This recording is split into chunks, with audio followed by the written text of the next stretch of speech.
दिल्ली में कांग्रेस का हल्ला बोल जारी है। कांग्रेस मुख्यालय पर भारी पुलिस फोर्स तैनात है और संसद से राष्ट्रपति भवन तक मार्च निकाला गया है।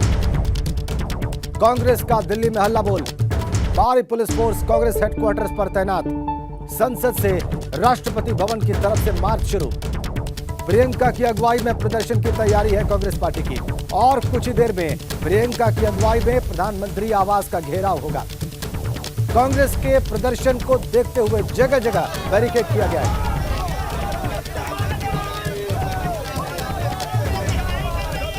कुछ देर में प्रियंका की अगुवाई में प्रधानमंत्री आवास का घेराव किया जाएगा।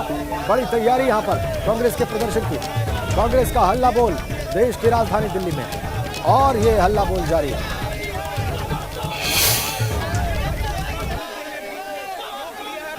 तस्वीरें देख लीजिए आप दिल्ली से। कांग्रेस मुख्यालय पर भारी पुलिस फोर्स तैनात। सुबह सुबह राहुल गांधी ने प्रेस कॉन्फ्रेंस की, सरकार को घेरा, कहा डेथ ऑफ डेमोक्रेसी को हम विटनेस कर रहे हैं। और ये देखिए आप, अब कांग्रेस की तैयारी यहां पर प्रियंका की अगुवाई में प्रधानमंत्री आवास के घेराव की।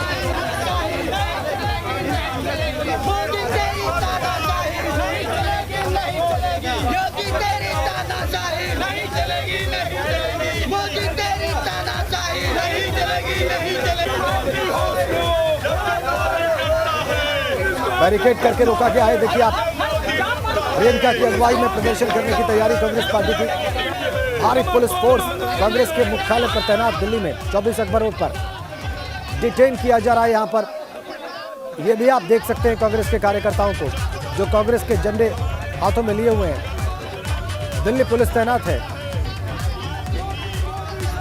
भारी पुलिस फोर्स तैनात। आज पूरे देश के अंदर सभी जनपदों में महंगाई को लेकर के खुदरा चीजों पर जो जीएसटी लगाया है किसान, देखिए आप कैसे हिरासत में लिया गया है कांग्रेस के कार्यकर्ताओं को। प्रियंका गांधी वाड्रा लीड करेंगी कांग्रेस के इस प्रदर्शन को जिसमें प्रधानमंत्री आवास का घेराव करने की तैयारी है कांग्रेस पार्टी की। प्रियंका की अगुवाई में प्रदर्शन की तैयारी है कांग्रेस की। कांग्रेस मुख्यालय पर भारी पुलिस फोर्स तैनात।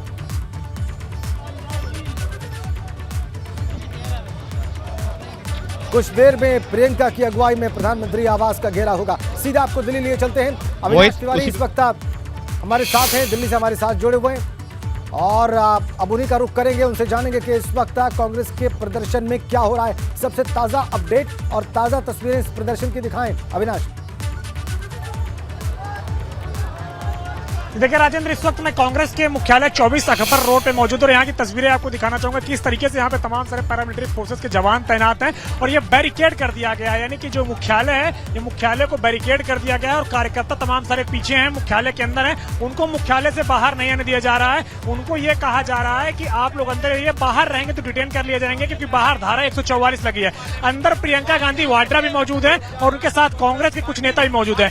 स्ट्रेटेजी यही है कि जैसे ही संसद पे राष्ट्रपति भवन के लिए मार्च करते हैं राहुल गांधी के नेतृत्व में तमाम सारे सांसद, वहां से जैसे मार्च खत्म होता है प्रियंका गांधी यहां से मार्च लेकर पीएम आवास की ओर निकलने की कोशिश करेंगे। लेकिन आप बसें देखिए, दिल्ली पुलिस ने कितनी बसें यहां पे लगा रखी हैं तमाम सारे कार्यकर्ताओं को डिटेन करने के लिए। तकरीबन 8 से 9 बसें यहां पे लगी हुई हैं जिससे कि दिल्ली पुलिस जो अगर कार्यकर्ता तमाम सारे निकलते हैं तो उनको डिटेन करके यहां से ले जाने का काम किया जाएगा। भारी संख्या में पैरामिलिट्री फोर्सेस को भी यहां पे तैनात किया गया है और यही कहा गया है कि 144 लगी है। कोई भी कार्यकर्ता कांग्रेस मुख्यालय के बाहर आकर के धरना प्रदर्शन के लिए नहीं जा सकता। आप सामने देखिए पूरा अकबर रोड है, इसको अगर बात करें तो 3 लेयर की सिक्योरिटी में बैरिकेड कर दिया गया, यानी कि 6 लेयर की सिक्योरिटी यहाँ पे लगाई है। तो इस रोड से कोई कार्यकर्ता बाहर निकल ही नहीं सकता है। अगर बात करें तो जिस तरीके से अगर बात करें तमाम सारे जो कार्यकर्ता हैं, अगर वो पीएम की ओर जाने की कोशिश करते हैं तो वो यहाँ से निकलने की कोशिश करेंगे। लेकिन यहाँ पे देखिए तमाम सारे पैरामिलिट्री फोर्सेस के जो जवान है वो तैनात है और लगातार यहाँ पे अगर बात करें तो यहाँ पे जो तमाम सारे कार्यकर्ता है वो भी यहाँ पे मौजूद है और यहाँ पे कार्यकर्ता जो मौजूद है वो अंदर ही मौजूद है। चूंकि अंदर पहले से ही कल से ही तमाम सारे जो कार्यकर्ता हैं वो आ गए थे और उनको अंदर मौजूद रहने दिया गया है। लेकिन अगर बात करें तो बाहर फिलहाल किसी को आने नहीं दिया जा रहा है। ये कांग्रेस मुख्यालय का मेन गेट है और मेन गेट पे आप देखिए किस तरीके से यहाँ पे बैरिकेड लगा के सीधा बैरिकेड पे लिख दिया गया है कि धारा 144 लगी हुई है और धारा 144 का उल्लंघन ना किया जाए। ये दिल्ली पुलिस ने अपनी ओर से साफ तौर पे यहाँ पे बैरिकेड में जो पोस्टर है उसको लगा के यहाँ पे वार्निंग जारी कर दी है और तमाम सारे जो कार्यकर्ता देखिए बैरिकेड के उधर ही हैं और इसके साथ साथ प्रियंका गांधी वाड्रा भी कांग्रेस कांग्रेस मुख्यालय में अंदर मौजूद है। तो तमाम सारे जो कार्यकर्ता हैं लगातार यहाँ पे नारेबाजी कर रहे हैं, प्रदर्शन कर रहे हैं, लेकिन फिलहाल यहाँ से बाहर किसी को निकलने की अनुमति नहीं है और भारी संख्या में यहाँ पे अगर बात करें दिल्ली पुलिस जवान तैनात है। हालांकि अभी प्रियंका गांधी कांग्रेस मुख्यालय से बाहर निकलेंगे और उन्हीं के नेतृत्व में ये तमाम सारे जो कार्यकर्ता हैं आगे बढ़ने की ओर कोशिश करेंगे। इस बैरिकेड को भी शायद तोड़ने की कोशिश की जाए, लेकिन यहाँ पे भारी संख्या में दिल्ली पुलिस की मुस्तैदी बताती है किसी भी कीमत पे इन लोगों को अकबर रोड से बाहर नहीं जाने दिया जाएगा। और यहाँ पे तमाम सारी बसों को भी लगाया गया है कि अगर कार्यकर्ता बाहर निकलते हैं तो उनको डिटेन करके आगे जो नजदीकी थाने हैं वहां पे ले जाने का काम किया जाएगा। तो कांग्रेस का आज महंगाई को लेकर के देशव्यापी प्रदर्शन है और उसी प्रदर्शन के तहत अगर बात करें तो तमाम सारे जो कांग्रेस के नेता है वो पूरे देश भर में प्रदर्शन कर रहे हैं। दिल्ली में अगर बात करें तो खुद प्रोटेस्ट को राहुल प्रियंका गांधी लीड कर रहे हैं, और अगर देश के अन्य राज्यों की बात करें तो वहाँ के वो प्रदेश अध्यक्ष को वो लीड कर रहे हैं। अगर राज्य में कांग्रेस के मुख्यमंत्री है तो वहाँ पे उस प्रदर्शन को वो लीड कर रहा है। लेकिन यहाँ पे फिलहाल अकबर रोड में पूरी तरीके से सुरक्षा व्यवस्था को चाक चौबंद कर दिया गया है और यहाँ पे भारी संख्या में दिल्ली पुलिस के जवान तैनात हैं। किसी भी व्यक्ति को अगर बात करें तो इधर से पीएम आवास की ओर जाने नहीं दिया जाएगा। अगर कहें कि अकबर रोड से बाहर नहीं जाने दिया जाएगा तो ये पूरी तरीके से सही होगा, क्योंकि 6 लेयर की सिक्योरिटी यहाँ पे लगा दी गई है। ठीक है, आप कह रहे कई लेयर की सिक्योरिटी वहां पर लगी हुई है, धारा 144 लगी हुई है। और अविनाश, हम ये भी देख पा रहे हैं कि उस बैरिकेड पर बाकायदा रिक्वेस्ट की गई है, ये लिखते हुए कि सेक्शन 44 इम्पोज्ड है और इसीलिए आप सबसे अनुरोध है कि इस तरह से बाहर निकलकर मार्च न करें। लेकिन बड़ी संख्या में कार्यकर्ता भी हैं। तकरीबन कितनी तादाद होगी कांग्रेस कार्यकर्ताओं की जो इस वक्त कांग्रेस हेडक्वार्टर के भीतर मौजूद है अविनाश? देखिए, अगर बात करें आज तकरीबन 300 से 400 कार्यकर्ता कांग्रेस पार्टी के मुख्यालय के अंदर मौजूद हैं और लगातार नारेबाजी करें। कांग्रेस सेवा दल के ये तमाम सारे कार्यकर्ता हैं, यहाँ पे पहुंचे एनएसयूआई के कार्यकर्ता हैं, अलग अलग राज्यों से यहाँ पे पहुंचे हैं और लगातार ये नारेबाजी कर रहे हैं। क्योंकि जिस तरीके से अगर बात करें तो कांग्रेस कह रही है कि कई सारे खाद्य पदार्थों पर जीएसटी लगाई गई है, जिसके बाद उन खाद्य पदार्थों की कीमत बढ़ गई है और उसी को लेकर के आज महंगाई को लेकर के कांग्रेस पार्टी प्रदर्शन कर रही है। कांग्रेस के तमाम सारे नेताओं का यही कहना है कि जिस तरीके से ईडी की लगातार छापेमारी हो रही है, ईडी की लगातार पूछताछ हो रही है, ये परेशान करने का जरिया है, लेकिन कांग्रेस पार्टी परेशान नहीं होगी और लगातार यहाँ पे जो जनता के मुद्दों की बात है उसे उठाती रहेगी। और देखिए, ये तमाम सारे एनएसयूआई के कार्यकर्ता हैं। आप लोग कहाँ से आए? आप लोग कहाँ से आए? आगरा से आए, आगरा यूपी से आए आप लोग। तो यहाँ से आप लोग को आगे जाने नहीं दिया, कैसे प्रदर्शन? ये मोदी सरकार की तानाशाही है, खुली गुंडागर्दी है। हम लोगों को बेरोजगारों की जाएंगे। मोदी सरकार पुलिस के बल पर हमें नहीं रोक सकती है, हम आगे जाएंगे। हमारा दबाया जा रहा है, हमारी आवाज को दबाया जा रहा है। हम लोग, आप कहाँ से? मैं उत्तर प्रदेश मुरादाबाद का निवासी हूँ और आज आया हुआ हूँ गरीबों की आवाज उठाने के लिए। इन्होंने महंगाई चरम पे पहुंचा दी है। पेट्रोल 100 से ऊपर हो गया, डीजल लगभग 100 है, सरसों का तेल 250 रुपए। और बाहर निकलने नहीं दिया, आप लोग को कैसे निकले? ये पुलिस जो है ये तो भारतीय जनता पार्टी का जैसे युवा मोर्चा, महिला मोर्चा, ऐसी ये दिल्ली पुलिस मोर्चा बन चुकी है। हम शांतिपूर्वक अपना प्रदर्शन करना चाहते हैं तो ये धारा 144 लगा देते हैं। ये कहाँ का इंसाफ है? क्या हम गरीबों की आवाज नहीं उठा सकते? क्या हम ये नहीं कह सकते कि सरसों का तेल 250 के पार हो चुका है? ये कहाँ? ये तस्वीरें एक बार मैं अपने कैमरामैन से कहूंगा कि थोड़ा ऊपर की भी तस्वीरें दिखाएं। कांग्रेस पार्टी के अंदर मुख्यालय में तमाम सारे जो कार्यकर्ता हैं वो यहाँ पे जमे हुए हैं और प्रियंका गांधी वाड्रा खुद यहाँ पे आके मौजूद हैं। तकरीबन 1 घंटा हो गया प्रियंका गांधी वाड्रा को यहाँ पे पहुंचे हुए और उन्हीं के नेतृत्व में यहाँ से आगे बढ़ने की तैयारी है। चूंकि अभी अगर बात करें तो राहुल गांधी मार्च को लीड कर रहे हैं संसद भवन से लेकर राष्ट्रपति भवन तक के लिए। उसके बाद जैसे वो मार्च खत्म होगा यहाँ प्रियंका गांधी का मार्च शुरू होगा। लेकिन ये बैरिकेड लगा के पूरी तरीके से दिल्ली पुलिस ने यहाँ पे चेतावनी जारी कर दी है कि आगे नहीं जाने दिया जाएगा। आप देख रहे हैं कि किस तरीके से यहाँ पे अविनाश, आप डिटेन करके आप नजर बना के रखें। कांग्रेस के कार्यकर्ता काफी जोश में हैं, उनकी बात से बहुत साफ जाहिर हो रहा है और दिल्ली पुलिस भी तैयार है। तो ये देखना होगा कि क्या प्रियंका गांधी थोड़ी देर में बाहर निकलती हैं और इस मार्च को लीड करती हैं और प्रधानमंत्री आवास तक जा पाती हैं, या इन लोगों को डिटेन कर लिया जाता है। क्या होता है इस पर आप नजर बना के रखिए। आपके पास वापस आएंगे अविनाश। फिलहाल के लिए आपका बहुत बहुत शुक्रिया। आगे बढ़ेंगे, एक बड़ी खबर है। यूपी बीएड संयुक्त प्रवेश परीक्षा का परिणाम घोषित हो गया है। प्रयागराज की रागिनी यादव ने परीक्षा में टॉप किया है। रागिनी यादव ने 359.6 अंकों के साथ टॉप किया है। रुहेलखंड विश्वविद्यालय के कुलपति ने परिणाम घोषित किया है। महात्मा ज्योतिबा फुले रुहेलखंड विश्वविद्यालय की आधिकारिक वेबसाइट है, बताएं आपको www.mjpru.in और www.upbed2022.in पर यह रिजल्ट जारी हुआ है। 6,67,463 अभ्यर्थियों ने यह परीक्षा दी थी और 6,15,021 का परिणाम जारी हुआ है। और प्रयागराज की छात्रा ने इस परीक्षा में टॉप किया। नाम है इनका रागिनी यादव। अंक है इनके 359.66। दूसरे स्थान पर ये नीतू देवी, ये भी प्रयागराज की, 358 अंक इन्होंने प्राप्त किए। और प्रयागराज के ही अभय कुमार गुप्ता तीसरे नंबर पे हैं। इन्होंने 349.33 अंक प्राप्त किए हैं इस परीक्षा में। यूपी बीएड संयुक्त प्रवेश परीक्षा का परिणाम घोषित हो गया है। और तस्वीरें में लाइव मिल रही है जनेश्वर मिश्र पार्क लखनऊ से। अखिलेश यादव वहां पर पहुंच गए हैं। सपा के राष्ट्रीय अध्यक्ष अखिलेश यादव की तस्वीरें में मिल रही है। ये देखिए आप, अपने कार्यकर्ताओं और समर्थकों के साथ जनेश्वर मिश्र पार्क पहुंचे हैं लखनऊ के, जिसका निर्माण समाजवादी सरकार में हुआ था। जनेश्वर मिश्र प्रख्यात समाजवादी रहे और जनेश्वर मिश्र पार्क पहुंचे हैं अखिलेश यादव। ये लाइव तस्वीरें जनेश्वर मिश्र पार्क लखनऊ से इस वक्त आपकी स्क्रीन पर। अखिलेश के साथ हैं समाजवादी पार्टी के कार्यकर्ता, उनके समर्थक लाल टोपियां पहने हुए, ट्रेडमार्क सपा स्टाइल। और ये देखिए आप, अभी हम आपको ये लाइव तस्वीरें दिखा रहे हैं जनेश्वर मिश्र पार्क लखनऊ से। समाजवादी पार्टी के झंडे भी आप देख सकते हैं। लखनऊ के आसमान में काले बादल हैं और लखनऊ से लाइव तस्वीरें। Akhilesh Yadav leader of opposition और सपा के राष्ट्रीय अध्यक्ष इस वक्त जनेश्वर मिश्र पार्क लखनऊ में अपने कार्यकर्ताओं और समर्थकों के साथ। लखनऊ से जनेश्वर मिश्र पार्क से ये तस्वीरें सीधी इस वक्त आपकी स्क्रीन पर। ये बड़ी खबर, लखनऊ से बड़ा अपडेट और ये महत्वपूर्ण तस्वीर जनेश्वर मिश्र पार्क लखनऊ से। अखिलेश यादव अपने कार्यकर्ताओं और समर्थकों के साथ पहुंचे हैं जनेश्वर मिश्र पार्क।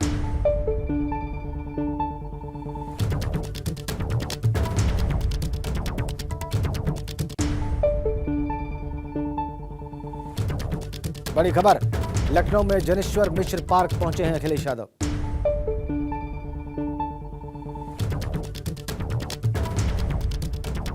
एक्सक्लूसिव तस्वीरें आपकी स्क्रीन पर। हम इसे और स्पष्ट आपको दिखाने का प्रयास करेंगे। देखिए जनेश्वर मिश्र की विशाल प्रतिमा पार्क के बिल्कुल बीच में।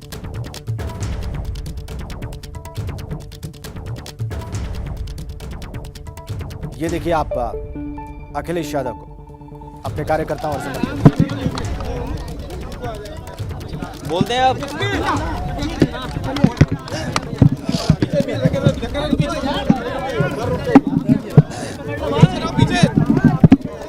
आज हम सभी समाजवादी साथी छोटे लोहिया जनेश्वर मिश्र जी को याद कर रहे हैं। छोटे लोहिया जनेश्वर मिश्र जी ने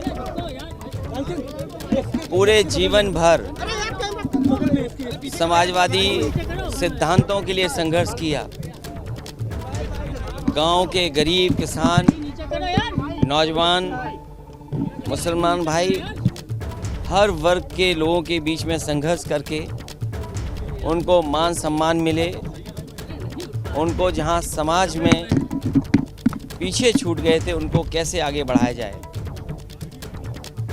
छोटे लोहिया जनेश्वर मिश्र जीवन भर संघर्ष करते रहे और उन्हीं के सिद्धांतों पर चल कर के आज समाजवादी पार्टी यहाँ पहुँची है।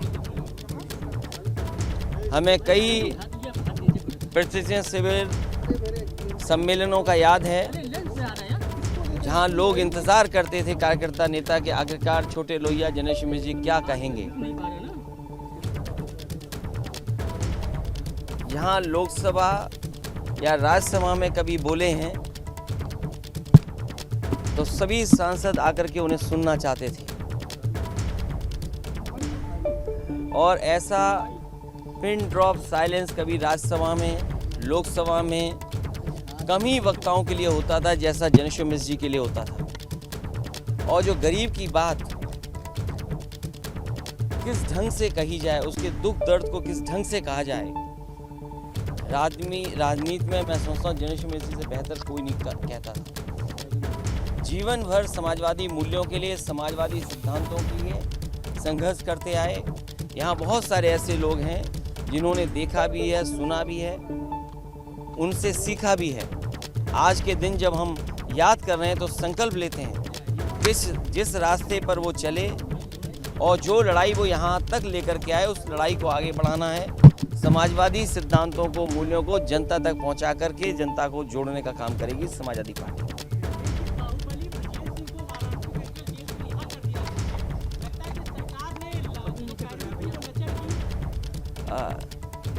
मुझे याद आ रहा है कि बनारस के लोग बताते थे कि सरकार के लोग जेल में 2-2 घंटे बैठते थे। सरकार के लोग जेल में 3-3 घंटे बैठते थे बनारस में। तो स्वाभाविक है, और ये तो हाई कोर्ट का और कोर्ट का फैसला है, तो कोर्ट का फैसला तो सबको मानना ही पड़ेगा। सर एक सवाल और है, जिस तरह से हर घर तिरंगा अभियान चल रहा है, आज़ादी का अमृत महोत्सव बनाकर सबने अपनी प्रोफाइल पिक्चर चेंज कर ली है, प्रधानमंत्री ने भी करी है, सबने करी है, लेकिन संघ संचालक मोहन भागवत या आरएसएस की अभी भी प्रोफाइल पिक्चर नहीं चेंज हुई है। पूरे देश को ये बात समझनी चाहिए कि आरएसएस की पॉलिटिकल विंग, पॉलिटिकल पार्टी कोई है तो वो भारतीय जनता पार्टी है। आरएसएस की political wing Bharatiya Janata party है, और उन्होंने आज अगर झंडा नहीं लगाया है, अगर उनका इतिहास उठा करके देखेंगे, बरसों बरस उन्होंने भारत का झंडा अपने स्थान पर नहीं लगाया है। अखिलेश जी, इस पर केशव मौर्य जी का कहना है कि जो आरएसएस है वो राष्ट्रीय पर्व पर झंडा लगाता है। उन्होंने तो आपके लिए कहा है कि एक महीना वो भी शाखा ज्वाइन करे तो उन्हें पता चलेगा। देखिए, बीजेपी के लोग हमेशा बांट करके राज करते हैं।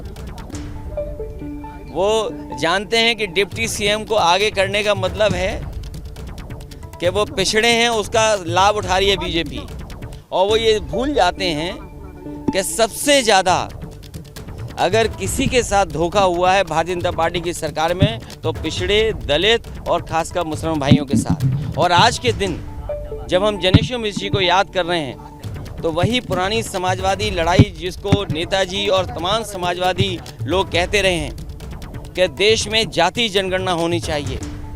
हम समाजवादी लोग आज जब छोटे लोहिया को याद कर रहे हैं तो ये भी संकल्प लेते हैं कि आने वाले समय में जाति जनगणना का काम कैसे हो, उसको कैसे आगे बढ़ाया जाए, और जब कभी भी सरकार बनेगी तो जाति जनगणना कराई जाएगी। और इसके साथ साथ ये जो तिरंगा फहराने का कार्यक्रम चल रहा है, वहीं मैं सावधान करना चाहता हूँ, ये भारतीय जनता पार्टी तिरंगा के साथ दंगा भी फैला सकती है। ये तिरंगा यात्रा के साथ साथ समाज में कहीं ऐसी घटना भी करा सकती है जिसमें समाज में दूरियां बन जाएं। आपको याद होगा कासगंज में भारतीय जनता पार्टी के लोग ही तिरंगा यात्रा के नाम पर वहां पर किस तरीके से हिंदू मुसलमान का दंगा कराया था। तो ये भारतीय जनता पार्टी के लोग तिरंगा यात्रा तो इसलिए निकाल रहे हैं क्योंकि उनकी जो जिससे वो पार्टी निकली है उसने कभी तिरंगा नहीं लगाया। और लखनऊ में अगर तिरंगा सबसे बड़ा देखोगे तो जहां हम और आप खड़े हैं ये वही स्थान है जहां सबसे ऊंचा तिरंगा लगा हुआ है। समाजवादियों ने एक जगह तिरंगा नहीं लगाया है। ये राष्ट्र का तिरंगा झंडा समाजवादियों ने जहां जनेश्वर मिश्र पार्क में लगाया है वहीं और जगह भी लगाए हैं। भारतीय जनता पार्टी के लोग तो केवल धोखा देने का काम करते हैं। और जब देश में इतनी महंगाई हो तो महंगाई कम करने के लिए क्या फैसला है? देश में जब इतनी बेरोजगारी है तो बेरोजगारी किससे कम करेंगे? अभी जो जवाब मिला है देश का कि 22 करोड़ नौजवानों ने फॉर्म भरे, नौकरी लाखों को मिली। यूपी में लाखों लोग अग्निवीर की भर्ती देखने जा रहे हैं, कितनों को नौकरी मिलेगी? 1000, 2000? जब तो एक भर्ती में 1 लाख से ज़्यादा लोगों ने फॉर्म भरे हैं, कितनों को नौकरी मिलेगी? 1000, 2000? सोचिए यूपी में कितने नौजवान हैं जो भर्ती देखना चाहते थे, भर्ती में जाना चाहते थे।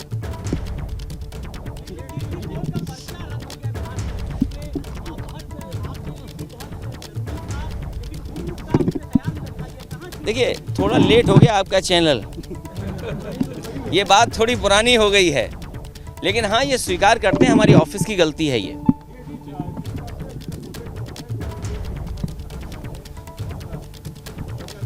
देखिए, कस्टोडियल डेथ में यूपी नंबर 1 है। अगर आप नंबर 1 की बात करेंगे, क्योंकि ये सरकार ये महसूस करती है, मुख्यमंत्री जी खुद महसूस करते हैं कि उनके काम काज से $1 ट्रिलियन की इकॉनमी नहीं बन सकती।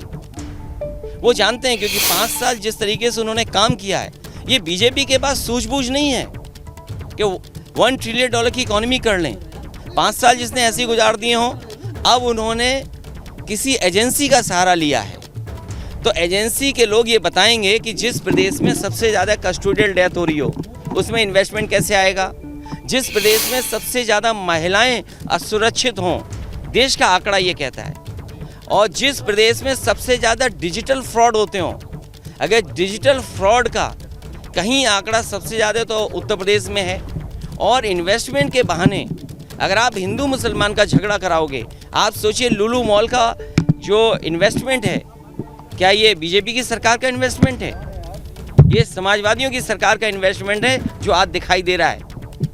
अभी सरकार ने बुंदेलखंड एक्सप्रेस वे बनाया था, प्रधानमंत्री जी से उद्घाटन कराया, उद्घाटन होते ही बारिश हो गई, पूरा का पूरा बुंदेलखंड एक्सप्रेस इन्हें बंद करना पड़ा। आप लोग जानते हो इस बात को कि जो उद्घाटन प्रधानमंत्री जी ने किया, वही बुंदेलखंड एक्सप्रेस वे ढह गया। क्या बुंदेलखंड एक्सप्रेस वे की ईडी जांच होगी? क्या सीबीआई जांच होगी? जो 15,000 करोड़ का एक्सप्रेसवे है, प्रधानमंत्री जी ने उद्घाटन किया हो, अगले दिन ढह गया हो, क्या इसकी ईडी जांच होगी? क्या सीबीआई की जांच होगी?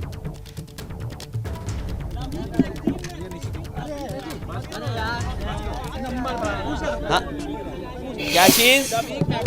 धार्मिक भावनाओं को आहत करने वाला एक पोस्टर जारी किया गया है। उसके लिए कानून है, और ये अगर इस तरह का किसी मैगजीन किसी जगह है, तो ऐसे तो हमारे बहुत सारे चैनल साथी भी हैं जो समय समय पे डिबेट इसी तरह की करते हैं। तो आप केवल वीक की बात क्यों करते हो? हमारे चैनल भाई लोग जो हैं, इन पे भी वही धाराएं लगें।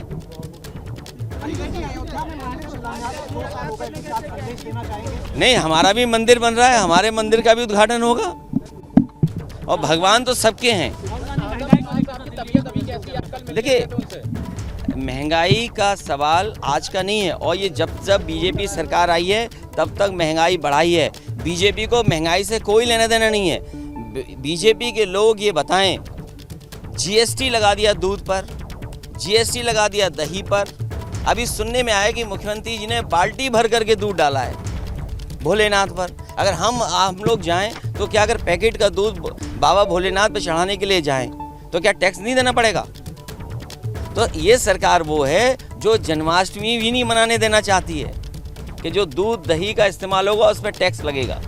क्या सरकार स्वीकार करती है कि नहीं करती, टैक्स लगाए कि नहीं लगाए? चलिए, प्रेस के लोगों का धन्यवाद।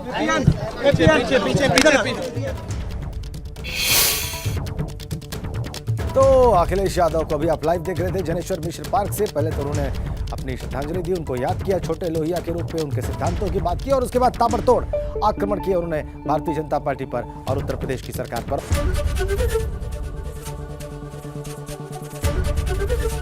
एबीपी गंगा, खबर आपकी, जुबान आपकी।